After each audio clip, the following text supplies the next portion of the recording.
60 বছর আগের রেসিপিতে আজকে আমি বানিয়ে ফেললাম চাল ভেজে। যে একটা রেসিপি করতো আগে দেখতাম আমার দাদু, এই জিনিসটা অনেক বানিয়ে খাওয়াতো। এই জিনিসটা শীতের দিনে বানালে এত বেশি মজা লাগে, শীতের দিনে ঠান্ডা ঠান্ডা খেতে খুবই ভালো লাগে। কিন্তু এখন যেহেতু গরম, তারপরও আমি এই জিনিসটা বানালাম। অনেক দিন থেকেই আমার এই জিনিসটা খুবই খেতে ইচ্ছে করছিল, তাই ভাবলাম একটু বানিয়ে আপনাদের সাথে রেসিপিটা শেয়ার করি। অনেকেই জানে না যে এইভাবে এই জিনিসটা বানানো যায় আর খেতে এতটা মজা হয়।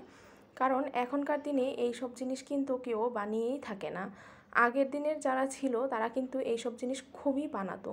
আমার দাদু কয়েকদিন পর পরই এই জিনিসটা বানিয়ে দিত, আমরা খেতাম, আমাদের কাছে খুবই ভালো লাগতো। তাই ভাবলাম আমিও আপনাদের সাথে একটু রেসিপিটা শেয়ার করে দিই। এখানে আমি চাল নিয়েছি, এটা ছিল একদম দেশি যে চালটা ভাতের, সেইটা নিয়েছি। মিনিকেট চাল দিয়েও হবে, আপনারা মিনিকেট চাল দিয়েও বানাতে পারবেন, যে কোনো চাল দিয়ে আপনারা বানাতে পারেন। এবার এখানে আমি দিয়ে দিলাম সামান্য একটু লবণ আর সামান্য একটু পানি দিয়ে জাস্ট এটা একটু মিক্স করে নিলাম। করে নিয়ে তারপরে একটা কড়াইতে আমি এটা সুন্দর করে ভেজে নিব। অবশ্যই অল্প অল্প করে দিয়ে ভাজবেন, বেশি করে দিলে কিন্তু পুড়ে যাবে, সুন্দর মতো ভাজা হবে না। তো এবার এটা আমি একটু সময় নিয়ে সুন্দর করে ভেজে নেব। সত্যি এই জিনিসটা খেতে এত বেশি মজা, আপনাদের সবার কাছে একটাই রিকোয়েস্ট, আপনারা একবার হলেও এই জিনিসটা বানিয়ে খাবেন। অনেক বেশি ভালো লাগে এটা খেতে। আমার অনেক দিন থেকেই ইচ্ছে করছিল এটা বানানোর বা খাওয়ার জন্য। এটা ছোট সময় অনেক খেতাম, আমার দাদু বানাতো। আপনাদের তো বললামই এটা 60 বছর আগের রেসিপি।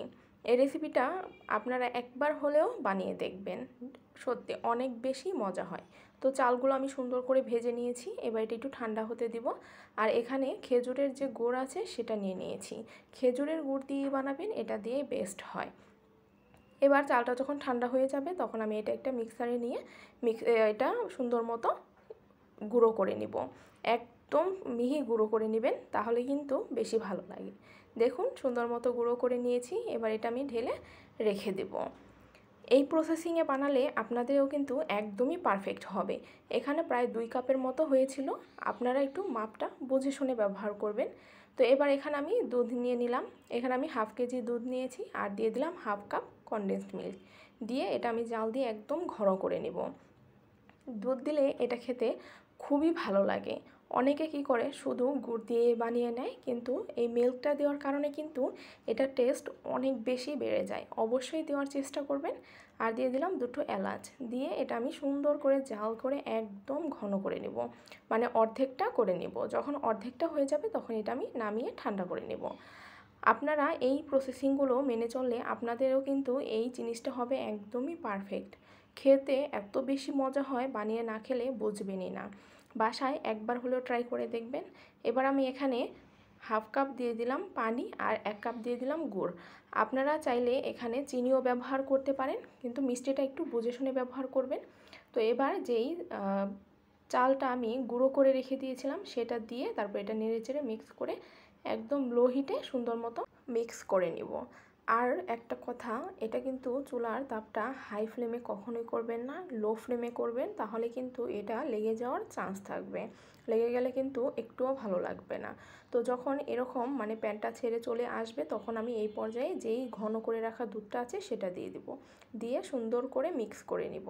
যখন সুন্দর করে মিক্স করা হয়ে যাবে তখন এটা আমি একদমই লো আঁচে সুন্দর মতো একটু কুক করে নিব, যতক্ষণ না এটা আবারও সেই বাইন্ডিংয়ে চলে আসছে।